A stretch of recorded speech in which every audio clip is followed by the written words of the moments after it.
Well, we just got some breaking news in on home sales, and it is pretty startling, actually. We were seeing a bounce back in the home market, of course, over the past few weeks. We've seen surprising numbers to the point where we've now gone beyond where we were pre-COVID and better than we were last year. Is that mind-blowing? I mean, we're hearing reports in small rural communities, small areas outside of the big cities, where people are getting into massive bidding wars. 9, 8 different bids on one property, $50,000, $60,000, $70,000 over asking price.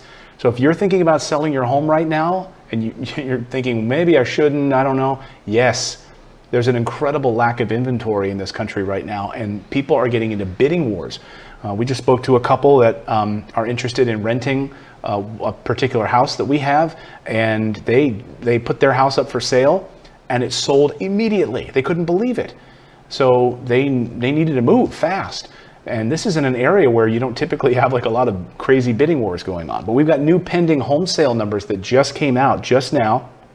And the data is fresh. It's fresh out of the oven. Pending home sales spike a record 44.3% in May.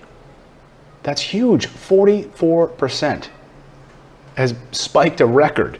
Pending home sales spiked a stunning 44.3% in May compared with April, according to the National Association of Realtors. This beat expectations of a 15% rise. Sales were still 5% lower compared with last year, but still, the average rate on a 30-year fixed mortgage right now is about 3.2%, a 30-year mortgage. And a 15-year mortgage is below 3%. That's like free money. Bank's going to give you that kind of an interest? That's unbelievable. The new coronavirus hotspots continue to, the spread of disease could derail the trend, an economist warns. It could, but the first wave, which was scary enough, didn't.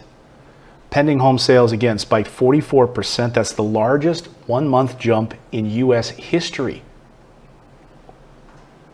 It beat expectations of a 15% gain. Yeah, okay. We were expecting a 15% gain, and it went 44%. Sales were still 5% lower, like I said, than they were last May. So it says pending sales measure signed contracts on existing homes. So it shows that buyers were out shopping during the month of May, even before the lockdown was removed in many areas. Sales had fallen 22% back in April. But people are saying, like NAR's chief economist says, this has been a spectacular recovery for contract signings and goes to show the resiliency of American consumers and their evergreen desire for home ownership. But he says, look, we still need more supply. We just don't have the supply. We need more home construction, more home renovation. We just do not have homes. So it's a seller's market right now. If you are thinking about selling, How many of you right now, let me know, I'd love to hear how many of you are thinking about selling. So there you go. That is some breaking news on the housing front. That's some good news in housing. And it seems, we always have a bit of a delay, about a year or 8-month delay between what happens in the broader economy and then what happens in housing. It usually lags behind. But we're seeing a resurgence on Wall Street, and the housing market didn't get hit terribly, 22%, but then bounced back 1 month later. That's remarkable, with all this pent-up demand for people to buy houses. So, will we see in 8 months sort of a reflection of what we saw from the broader economy? I don't know. Wall Street bounced back within a few weeks, and it's riding high. The S&P 500 could break a record. And yet the American people are still suffering and waiting for another stimulus check. So something's out of whack. Something's wildly out of whack here. It's a tale of two different economies between the haves and have-nots. Those people who can't afford to buy a home right now can get into a home and who are fine and who weathered this storm, who retained their jobs, have income, have good credit, are able to pay their rent, able to put groceries on their table, and then those who don't and can't pay their rent, don't have a job, still waiting for a stimulus check,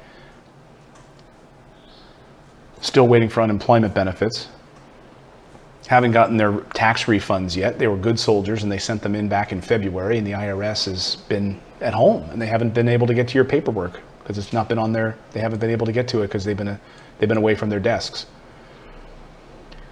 So let me know your thoughts on that in the comments below. But thank you everyone for subscribing to the channel. Thank you for making our show a part of your morning. It means a lot to me, and I hope that I bring you the news that matters to you and your family. We'll be keeping our eye on the stimulus. We'll be keeping an eye on what Congress is doing, demanding that they do what's right for us.